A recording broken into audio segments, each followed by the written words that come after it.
El tesoro perdido de la resurrección. Los manuscritos secretos de Etiopía, que desafían 2000 años de historia. Durante casi 2 milenios, la narrativa de la resurrección de Jesucristo se ha mantenido incólume en los evangelios occidentales.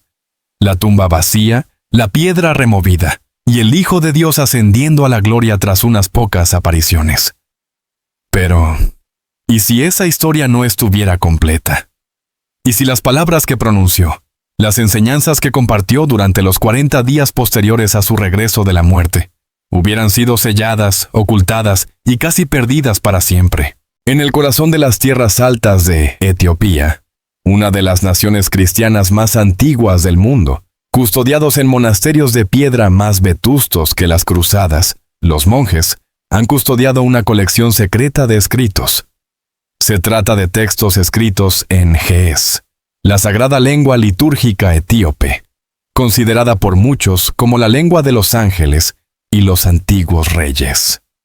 Estos manuscritos no solo son cronológicamente más antiguos que muchas Biblias occidentales, sino que, según la tradición, contienen algo asombroso: las palabras perdidas de Jesús resucitado. No son mitos ni rumores, sino un discurso directo grabado por aquellos que caminaron con él después de la muerte. Y por casi 2000 años, el mundo nunca lo supo. El punto de partida de este enigma es un raro manuscrito de la Biblia ortodoxa etíope, escrito a mano en Ge'ez, con solo 52 hojas y 104 páginas cuidadosamente conservadas. Este texto es solo una ventana a un cuerpo literario mucho más amplio y profundo que ha permanecido al margen del canon occidental. Según la tradición oral de los monjes, estas palabras no estaban destinadas a las multitudes. Fueron susurradas a sus seguidores más cercanos, aquellos que, habiendo presenciado la luz de la resurrección, aún cargaban con el miedo a Roma en sus corazones. Mientras que en los evangelios que conocemos ese período de 40 días pasa con rapidez, en la Biblia etíope, la historia continúa con una extensión que transforma el entendimiento del mensaje cristiano. En estos textos, Jesús habla durante 40 días completos. Camina, enseña, advierte y revela verdades que, de haberse conocido, podrían haber alterado el curso de la historia y la doctrina.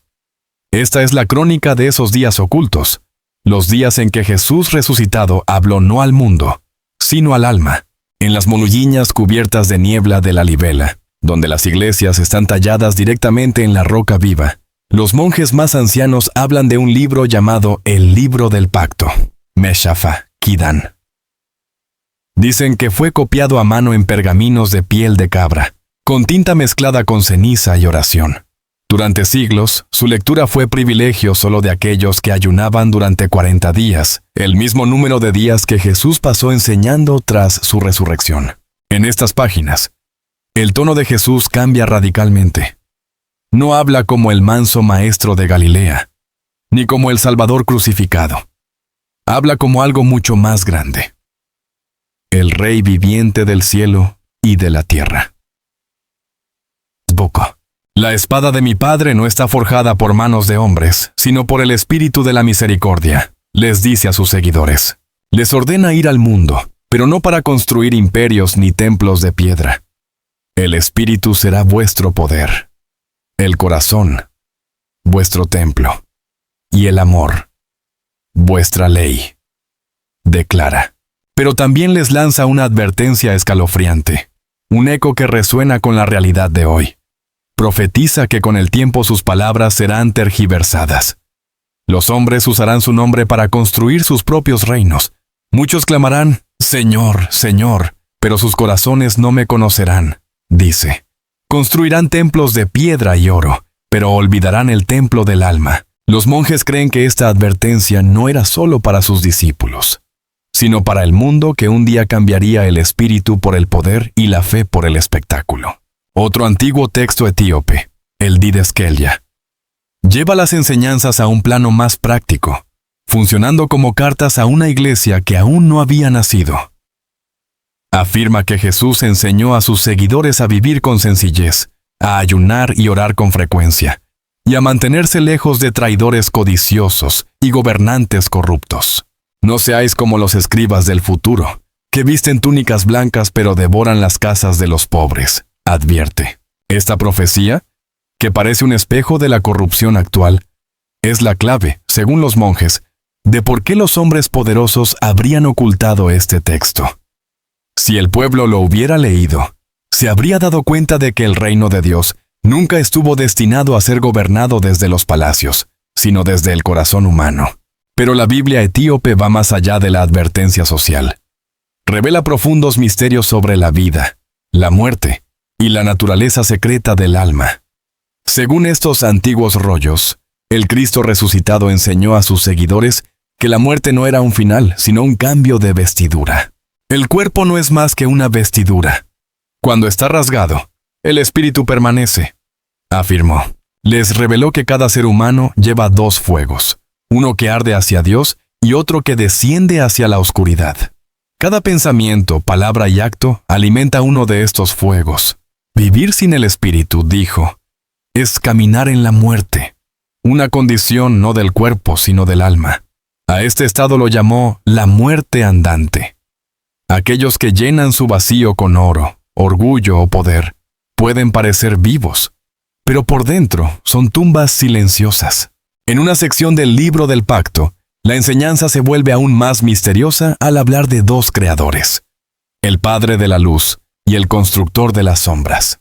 Uno hizo el mundo de la verdad, el otro moldeó la ilusión del mismo. Este falso creador, cegado por el orgullo, creó un mundo que parecía hermoso, pero era hueco, donde la verdad y la mentira caminan de la mano. Jesús declaró que entró en este mundo de ilusión no meramente para salvarlo, sino para despertarlo. La verdadera luz vive incluso en la oscuridad. Les dijo, y bendito es el que la encuentra en su interior. Esas palabras, afirman los monjes, son la esencia de la Biblia etíope. Un llamado a despertar una luz interior que ningún imperio, rey o institución puede controlar. Quizás el pasaje más enigmático de todos proviene de una sección conocida como los pergaminos celestiales. Afirma que Jesús reveló estas enseñanzas durante sus 40 días. Lecciones tan profundas que solo unos pocos se atrevieron a escribirlas. Les dijo a sus seguidores que cada persona camina con dos compañeros invisibles, un ángel y un susurrador. El ángel eleva la mente hacia el cielo. En el frenético ciclo de noticias de celebridades, donde las imágenes se repintan, los nombres se venden por oro y la verdad se negocia por plata. Pocos textos antiguos resuenan con la acidez profética de ciertos manuscritos etíopes. Estos escritos, custodiados en una de las naciones jamás colonizadas del mundo, ofrecen una visión radicalmente distinta no solo de la fe, sino también del concepto de fama y la manipulación de las narrativas históricas. Si el periodismo de investigación busca desvelar la verdad oculta tras el telón del poder, la antigua tradición etíope nos revela el mayor scoop de todos. La historia de una figura icónica, Jesús, que fue deliberadamente transformada de maestro vivo a salvador moribundo por la maquinaria imperial. El texto en cuestión, a menudo referido por los monjes como el susurro que devuelve al polvo, comienza con una meditación profunda sobre el conflicto interior que define la existencia humana. Señala que en cada pensamiento se libra una batalla, y que esta guerra es tan íntima que ningún templo, sacrificio o sacerdote podría ganarla. La victoria, insisten los etíopes, solo puede ser lograda por el corazón despierto. Pero la parte más escalofriante para un periodista moderno es la advertencia directa que precede a esta enseñanza, una profecía sobre la explotación de la imagen de su maestro, en clara alusión a cómo la fe, y por extensión, la imagen de cualquier celebridad, sería monetizada y desvirtuada. Muchos tomarán mi nombre para comprar oro, se lee, y venderán mi verdad por plata. La voz antigua aconseja a sus seguidores. Cuando mi nombre sea gritado por el poderoso, buscad el silencio porque allí permanezco. Esta es la máxima antifama. La autenticidad reside en la quietud, no en el clamor de quienes detentan el poder. Luego, Con una visión que parece anticipar la era de la desinformación masiva, el texto habla de un tiempo en que las mentiras serán tratadas como verdad, y la verdad se burlará como mito. Anuncia que cuando la luz sea llamada oscuridad, el final de la ignorancia habrá comenzado. En ese momento, promete, su espíritu resurgirá, no entre la pompa de los templos, sino entre los humildes y los quebrantados, aquellos a quienes la religión no puede alcanzar. La prueba de este retorno no será una doctrina, sino un fuego de despertar que, según la tradición, no quema el mundo, quema la falsedad. Es decir, una purificación de la narrativa. Si la primera parte de los escritos etíopes es una crítica mordaz a la manipulación de la imagen y la verdad, el llamado Evangelio de la Paz es el breaking news definitivo que ha permanecido oculto durante siglos. Los académicos lo consideran el más controvertido de todos los textos etíopes, ya que narra una historia tan radical que fue condenada y escondida. Jesús no es crucificado, sino que vive. Según este evangelio, tras la traición, Jesús escapó de Jerusalén y se retiró al desierto, continuando su ministerio como un maestro viviente. Él no predica la sumisión al sufrimiento, sino una conexión radical con la naturaleza y el equilibrio. Llama a la tierra madre y al sol padre, y proclama que el cuerpo y el mundo son espejos sagrados de la misma luz divina. Es un Jesús que sana, camina descalzo y enseña que el cielo no es un reino distante, sino una forma de ver el mundo. Bendita la mano que siembra, porque toca la obra de Dios, reza un pasaje. Esta versión del Nazareno, conocida por los monjes etíopes como Yeshua el sanador y no como Cristo el crucificado, es la figura de un sensei y no la de un salvador moribundo. Su misión, sostienen, fue despertar a la humanidad, no morir por ella, recordándoles la chispa divina que ya llevaban dentro. El motivo del ocultamiento de esta noticia es lo que convierte a este texto en un fascinante caso de estudio sobre la manipulación de la narrativa a nivel de imperio. Los teólogos etíopes afirman que la historia fue sepultada no por ser falsa, sino por ser demasiado libre. Cuando los líderes romanos convocaron el concilio de Nicea en 350 para forjar la historia oficial del cristianismo, su elección recayó en la versión de un Salvador crucificado. ¿Por qué? Un Cristo moribundo se convirtió en un símbolo imperial de control, sufrimiento y sumisión. La cruz, en el contexto romano, significaba el castigo a la sedición y la rendición absoluta al imperio. Un maestro vivo, que predicaba la independencia del espíritu y la autonomía del despertar, habría hecho a la gente demasiado independiente, demasiado despierta. Mientras Roma construía un imperio sobre el madero de la cruz, Etiopía, aislada entre montañas y desiertos, y la única nación africana nunca colonizada, conservó la memoria de la vida.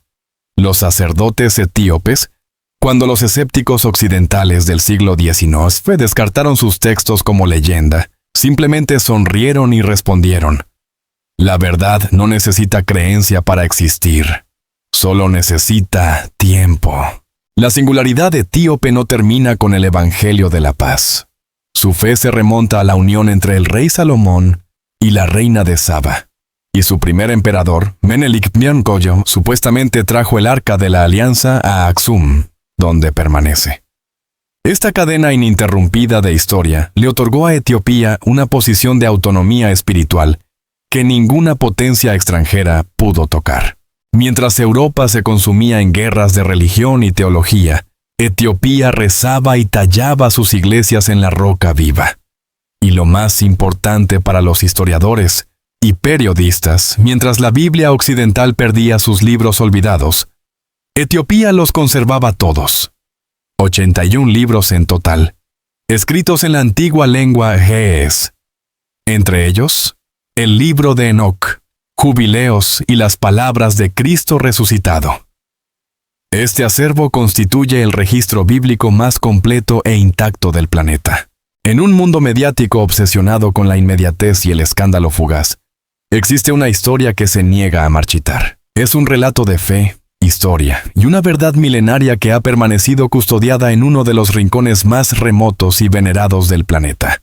Los monasterios anclados en las islas y costas del lago Tana, en Etiopía. Este lago no es solo un cuerpo de agua, es una cápsula del tiempo, un relicario que ha protegido de la erosión del tiempo y de las doctrinas cambiantes, una versión del cristianismo más antigua y, según sus guardianes, más auténtica que la que domina Occidente. La imagen es poderosa. Viajeros que alcanzan estos remansos monásticos encuentran a monjes absortos en la lectura de los mismos pergaminos que sus ancestros copiaron diligentemente hace más de 1000 años.